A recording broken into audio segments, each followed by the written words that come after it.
जहां फिर से जंग के बादल मंडरा रहे हैं।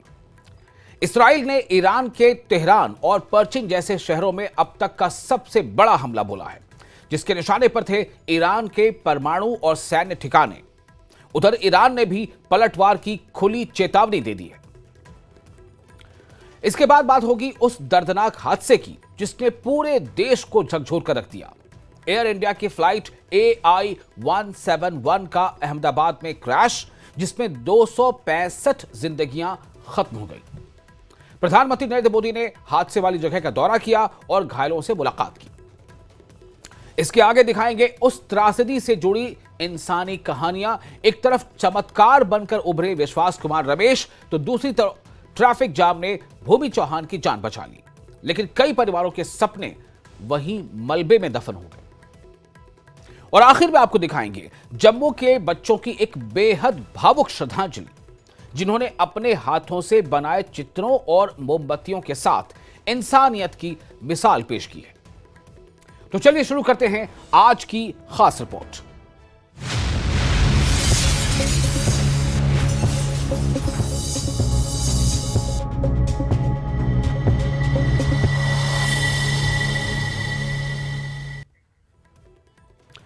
मिडिल ईस्ट में एक बार फिर जंग के बादल मंडरा रहे हैं। इजराइल ने ईरान की राजधानी तेहरान और पर्चिन शहर समेत कई ठिकानों पर अब तक का सबसे बड़ा हमला किया है। ये हमले ईरान के परमाणु और सैन्य ठिकानों पर किए गए हैं, जिसके बाद ईरान ने जवाबी कार्रवाई की धमकी दी है। क्या कह रहा है इजराइल और ईरान का जवाब क्या है? आइए इस तनाव की पूरी कहानी जानते हैं इस खास रिपोर्ट।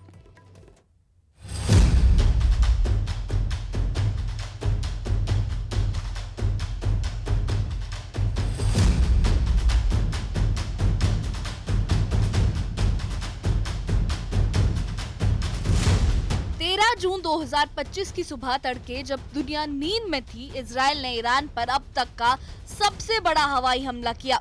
इजरायली वायुसेना के 200 से ज्यादा फाइटर जेट्स ने तेहरान, पर्चिन, नंताज और खोर्माबाद समेत करीब 30 ठिकानों को निशाना बनाया। इनमें ईरान के परमाणु संयंत्र और सैन्य अड्डे शामिल थे। इस ऑपरेशन को इजराइल ने राइजिंग लाइन का नाम दिया है।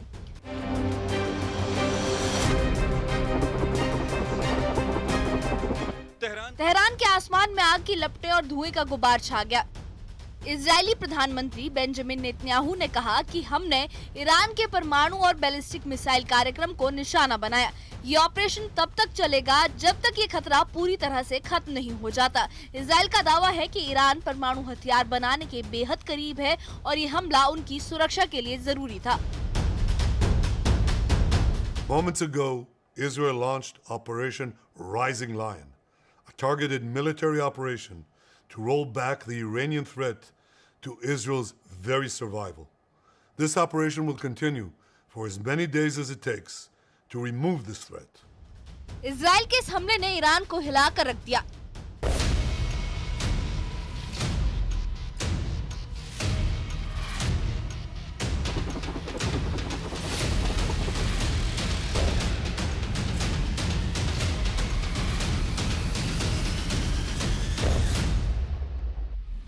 ईरानी मीडिया के मुताबिक तेहरान के रिहायशी इलाकों में भी हमले हुए, जहां कई इमारतें तबाह हो गई।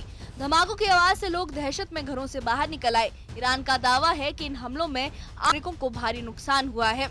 ईरान के सुप्रीम लीडर अली खामनेई ने इसे घिनौना अपराध करार देते हुए कहा कि इजराइल ने रिहायशी इलाकों को निशाना बनाया है। हम इजराइल को कड़ी से कड़ी सजा देंगे। जवाब में ईरान ने तुरंत 100 से ज्यादा ड्रोन इजराइल की ओर दागे। इजरायली सेना का कहना है कि उनके डिफेंस सिस्टम ने इनमें से ज्यादातर ड्रोनों को हवा में ही नष्ट कर दिया, लेकिन ईरान की कार्रवाई दिखाती है कि वो चुप नहीं बैठेगा।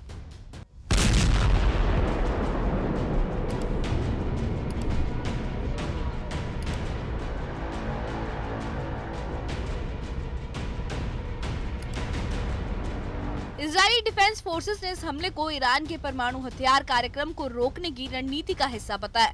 इजरायल डिफेंस फोर्स ने पुष्टि की कि हमने पिछले कुछ घंटों में ईरान ने इजराइल पर 100 से ज्यादा ड्रोन दागे। हमारे डिफेंस सिस्टम हर खतरे को रोकने के लिए तैयार है। इजराइल ने 200 से ज्यादा विमानों और 330 गोला बारूद के साथ ईरान के सैन्य और परमाणु ठिकानों को तबाह किया। इजराइल ने पूरे देश में आपातकाल लागू कर दिया है। स्कूल बंद है, हवाई क्षेत्र सील हैं और नागरिकों को सुरक्षित शेल्टर में रहने की सलाह दी गई है। इजराइल का कहना है कि ईरान के पास ऐसी मिसाइलें हैं जो मिनटों में इजराइल तक पहुंच सकती हैं, इसलिए ये हमला उनकी सुरक्षा के लिए जरूरी था। במסגרת התוכנית ערכו מדעני גרעין בכירים באיראן בחשאיות ניסויים לקידום כלל החלקים הנדרשים לבניית נשק גרעיני. מדובר בהוכחה חד משמעית שהמשטר האיראני פועל להשגת נשק גרעיני בטווח הזמן הקרוב. इजराइल के इस हमले ने पूरी दुनिया का ध्यान खींच लिया है। सऊदी अरब ने इसे ईरान की संप्रभुता का उल्लंघन बताते हुए इसकी कड़ी निंदा की। सऊदी विदेश मंत्रालय ने कहा कि Saudi Arab Islamic Republic of Iran पर इजराइल की आक्रामकता की कड़ी निंदा करता है। ये अंतर्राष्ट्रीय कानूनों का उल्लंघन है। अमेरिका ने इस हमले में अपनी भूमिका से इनकार किया है। हालांकि राष्ट्रपति डोनाल्ड ट्रंप ने कहा कि ईरान को परमाणु हथियार बनाने की इजाजत नहीं दी जाएगी। संयुक्त राष्ट्र के महासचिव एंटोनियो गुटेरेस ने दोनों देशों से संयम बरतने की अपील की है। इस बीच अंतर्राष्ट्रीय परमाणु ऊर्जा एजेंसी के निदेशक राफेल ग्रासी ने कहा कि हम नतांज परमाणु सुविधा पर हमले की निगरानी कर रहे हैं और ईरानी अधिकारियों के संपर्क में हैं। इस तनाव ने भारत को भी चिंता में डाल दिया है। भारतीय विदेश मंत्रालय ने इजराइल और ईरान में रहने वाले अपने नागरिकों के लिए एडवाइजरी जारी की है। विदेश मंत्रालय ने कहा है कि हम मिडिल ईस्ट में बढ़ते तनाव से चिंतित हैं। इजराइल में भारतीयों को सतर्क रहने और सुरक्षा शेल्टरों के पास रहने की सलाह दी गई है। वहीं ईरान में रहने वाले भारतीयों से अनावश्यक यात्रा से बचने और दूतावास के सोशल मीडिया को फॉलो करने को कहा गया है। भारत ने दोनों देशों से बातचीत के जरिए शांति कायम करने की अपील की है ताकि ये तनाव और न बढ़े।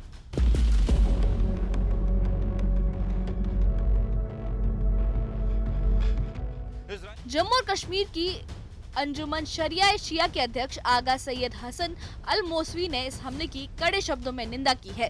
उन्होंने कहा कि इजराइल का यह हमला मानवता के खिलाफ एक घिनौना कदम है।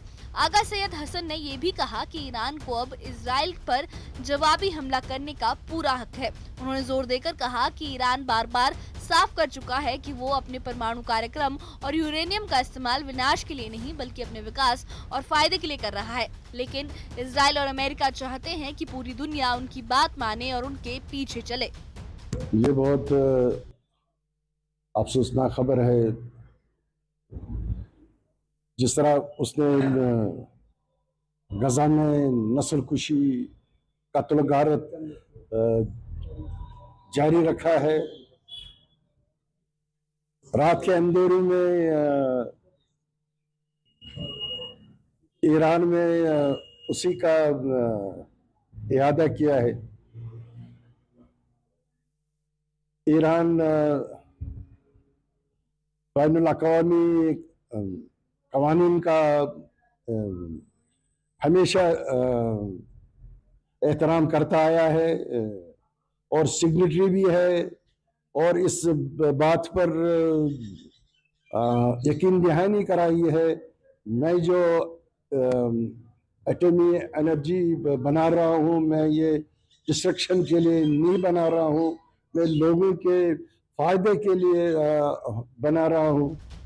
इजराइल और ईरान के बीच ये तनाव अब एक बड़े युद्ध की दहलीज पर खड़ा है। इजराइल का कहना है कि उसने अपनी और अपने पड़ोसी देशों की सुरक्षा के लिए हमला किया। वहीं ईरान इसे अपनी संप्रभुता पर हमला बताकर जवाबी कार्रवाई की तैयारी कर रहा है।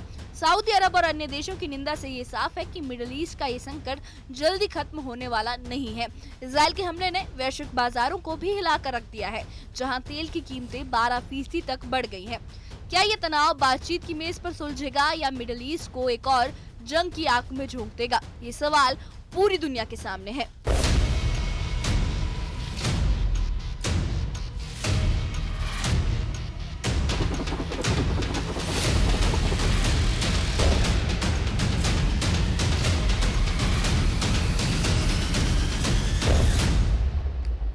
Bureau report, news 18।